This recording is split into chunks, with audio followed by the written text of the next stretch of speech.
மூன்று வகையான முக்கோணங்களை சொல்லுவார்கள்.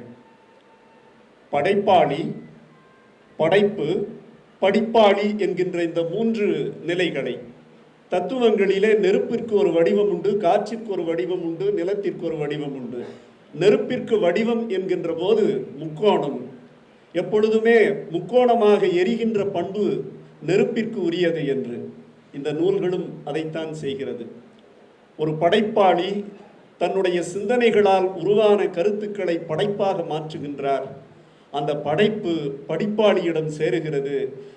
இந்த மூன்று முக்கோணங்களும் இணைகிற போது ஒரு நெருப்பு தோன்றுகிறது, ஒரு அக்னி தோன்றுகிறது. அது ஞான அக்னியாக இந்த சமூகத்தை சீர்திருத்தக்கூடிய பணியாக செய்கிறது. அதைத்தான் நம்முடைய அரசு கிளை நூலகத்தில கோ. ராமசாமி ஐயா இன்று கோவிந்தன் விருதை பெற்று சிறப்பித்திருக்கின்றார்.